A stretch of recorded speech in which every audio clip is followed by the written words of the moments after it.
Hello friends. जैसा कि मैंने आप सबसे कहा था कि आप लोग चैनल से जुड़े रहिए और जब भी टाइम मिलेगा तो हम किसी ना किसी टॉपिक पे बात करेंगे। अब वो टॉपिक हमारे एग्जाम के लिए भी इंपॉर्टेंट हो सकता है, या फिर हमारी जानकारी के लिए हो सकता है, या फिर हमारी पर्सनल लाइफ के लिए इंपॉर्टेंट हो सकता है। तो उसी पृष्ठभूमि में आपके लिए वीडियो आ रही है। इस वीडियो में हम दो चीज़ों के बारे में बात करने वाले हैं। किन दो चीज़ों के बारे में? तो पहला है ड्रोन के बारे में और दूसरा है सेल्फ हेल्प ग्रुप के बारे में। हम इस वीडियो में उसी के बारे में क्यों बात करने वाले हैं? तो दोस्तों, अगर आपको पता हो तो हमारी केंद्र सरकार के द्वारा एक घोषणा की गई है। घोषणा क्या की गई है? तो घोषणा ये की गई है कि 15,000 वुमेन सेल्फ हेल्प ग्रुप को, यानी कि स्वयं सहायता समूहों को ड्रोन दिया जाएगा।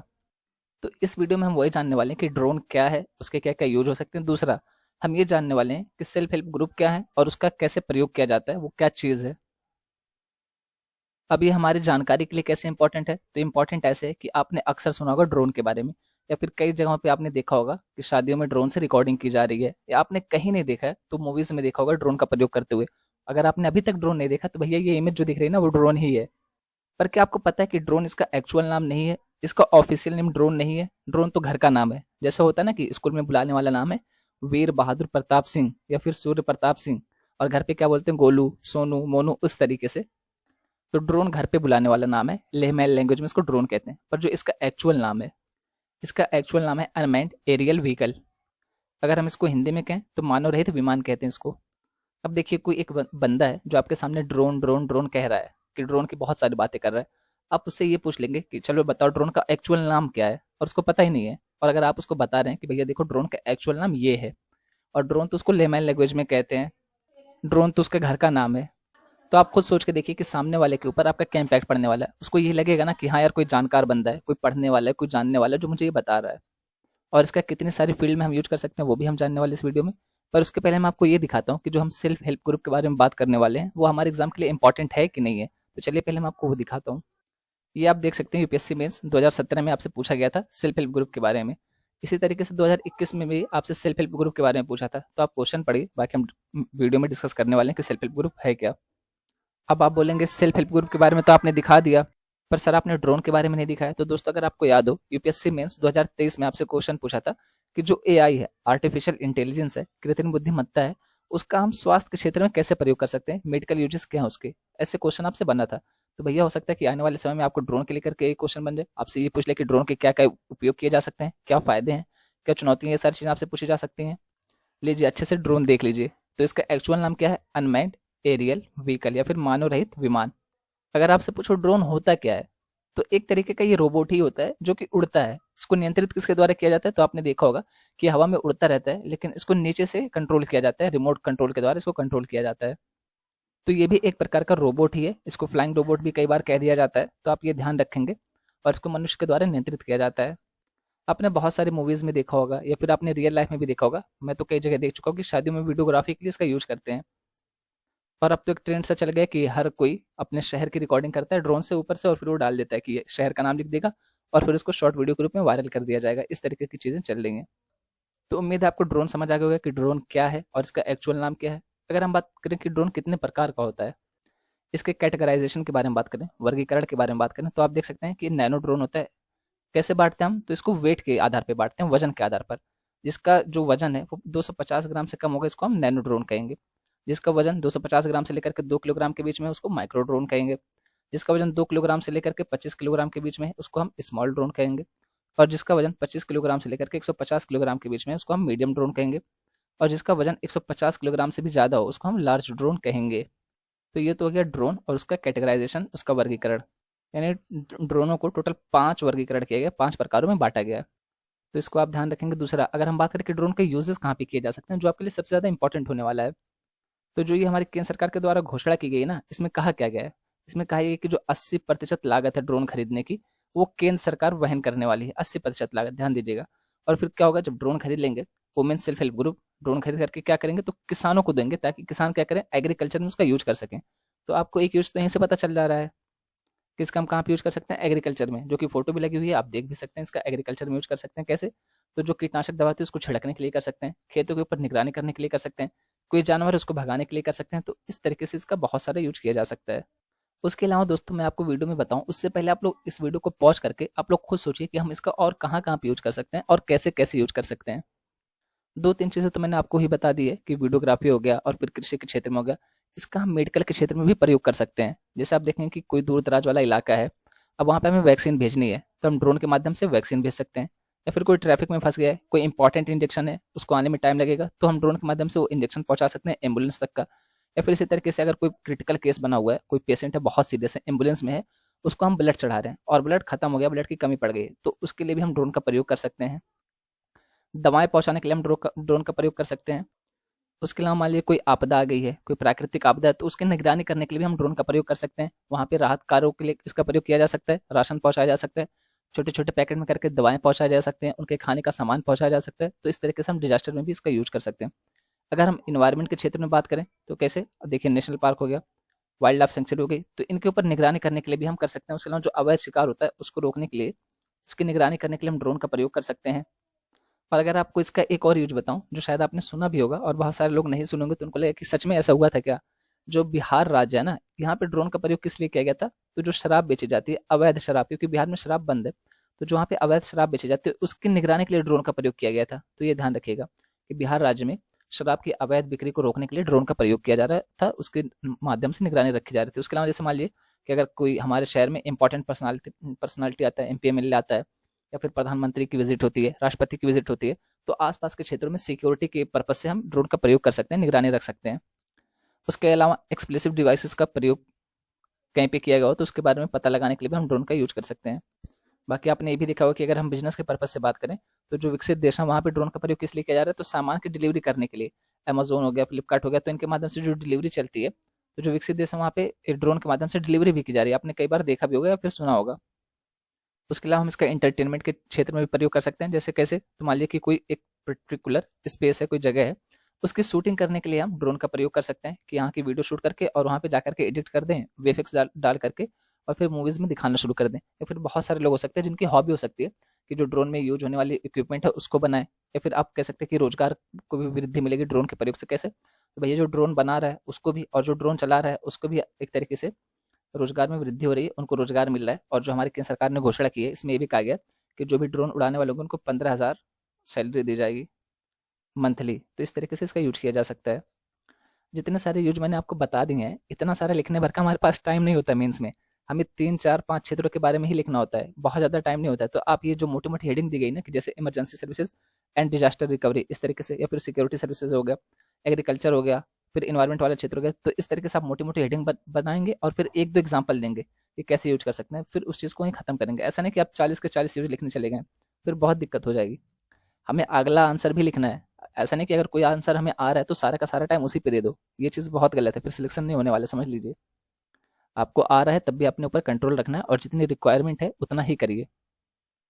अब ये तो है ड्रोन की बात।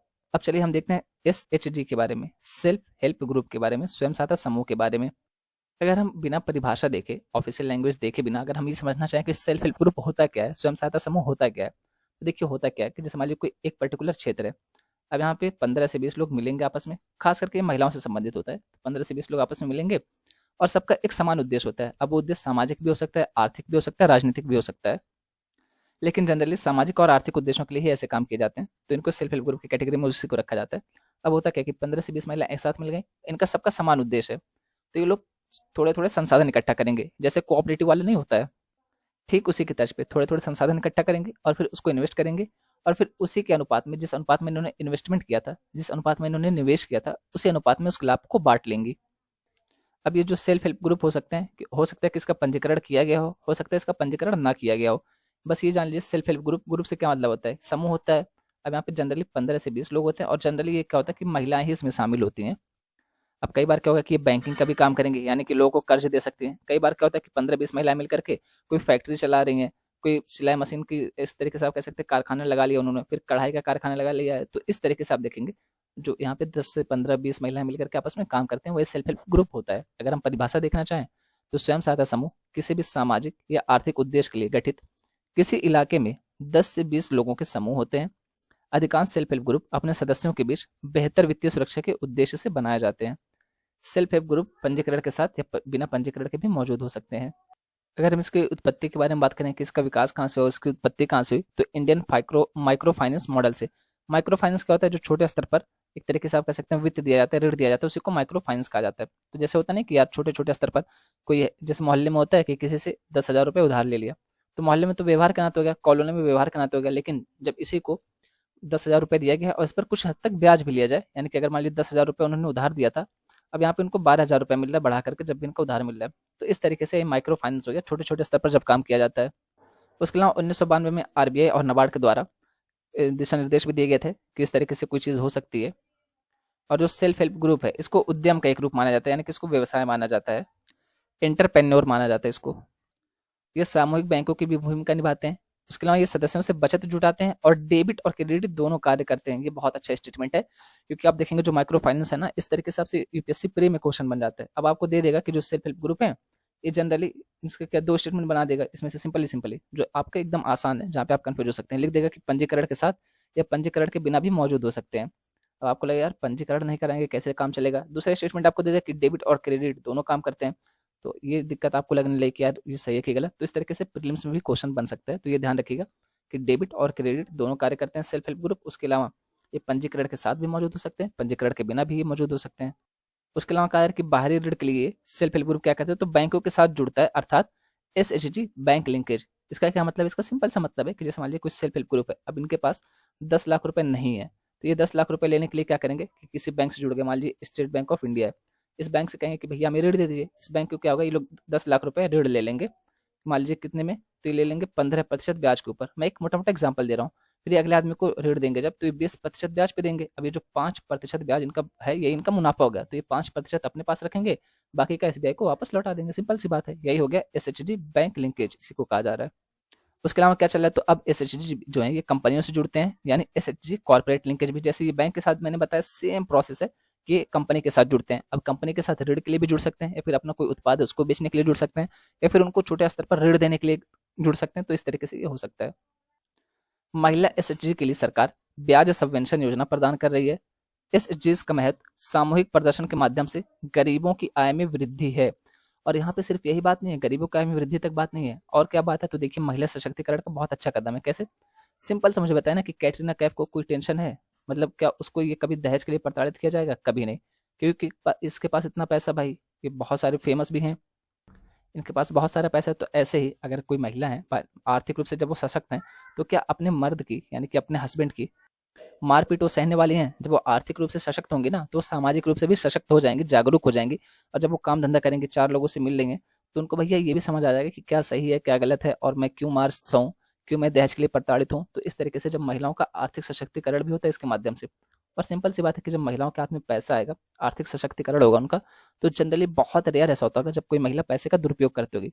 जनरली ये लोग बहुत अच्छे यूज करते हैं, जैसे अब इनके पास पैसा आएगा तो ये अपने बच्चे को भी पढ़ा सकते हैं, उसके अलावा खाने पीने पर खर्च कर सकते हैं, उसके अलावा अपने ऊपर खर्च कर सकते हैं, यानी कि कपड़ा पहनने पे हो गया, या फिर अपने बच्चों को अच्छी एजुकेशन देने में, कोचिंग दिलाने में, यानी कि बच्चों के ऊपर ज़्यादा फोकस करेंगे, खाने पीने पे ज़्यादा फोकस करेंगे। जब खाने पीने पे फोकस करेंगे तो जो कुपोषण है उससे भी हमें छुटकारा मिल सकता है। तो यहाँ पे एक तरीके से महिला सशक्तिकरण का बहुत अच्छा माध्यम माना जाता है, क्योंकि महिला सेल्फ हेल्प ग्रुप जो होता है क्या करता है, तो जनरली ये गाँव में काम करता है, 4-6 लोग मिलकर के अपना ग्रुप बना लेंगे और फिर कई सारे लोग को ऋण देना शुरू कर देंगे।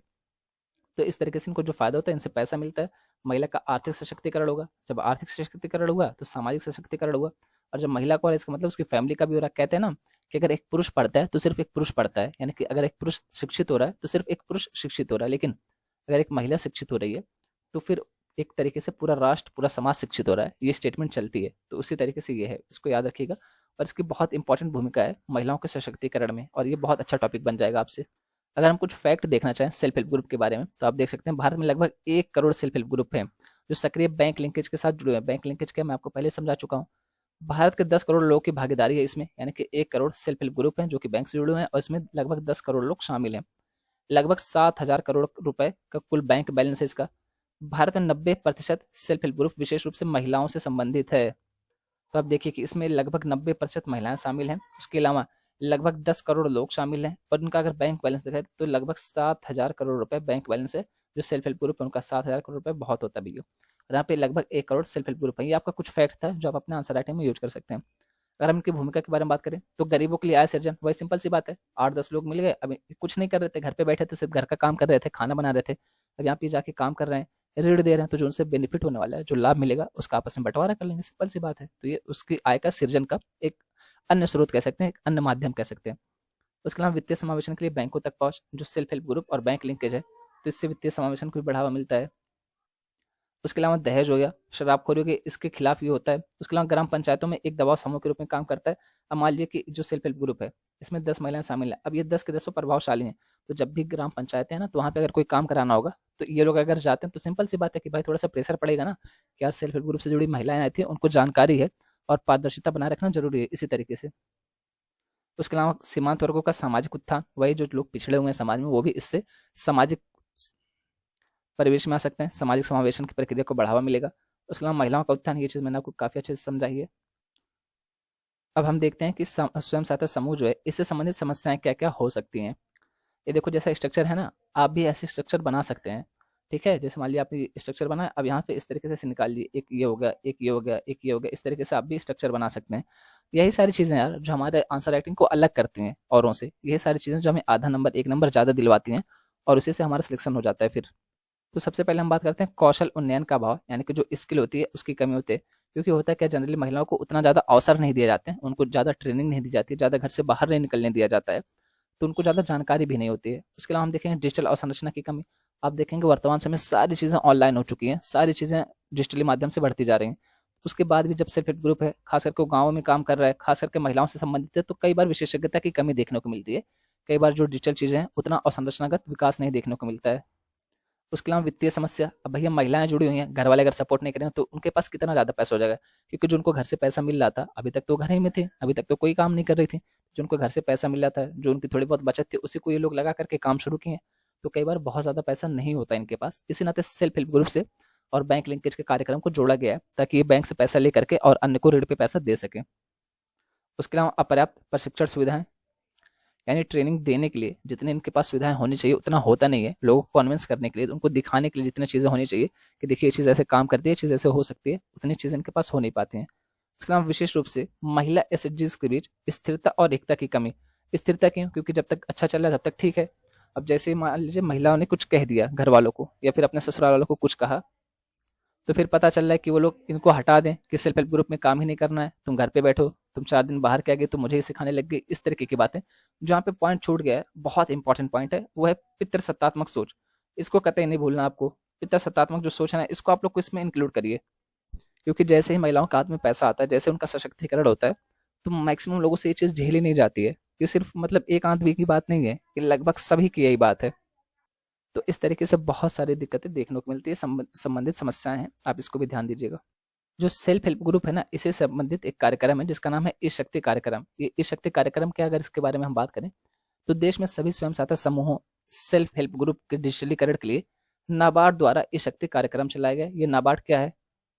तो ये एक प्रकार का बैंक है जो ऋण देता है। अगर इसके पूरे नाम के बारे में बात करें, इसका पूरा नाम क्या है, फुल फॉर्म क्या है, तो national bank for agriculture and rural development, कृषि एवं ग्रामीण विकास के लिए राष्ट्रीय बैंक। तो नाम में ही बैंक आ रही है, एक प्रकार का बैंक है जो ऋण देता है ताकि कृषि के क्षेत्र में बढ़ावा हो सके और जो ग्रामीण विकास है उसमें अच्छे से काम किया जा सके। यह परियोजना देश भर के 100 जिलों में क्रियान्वित की जा रही है।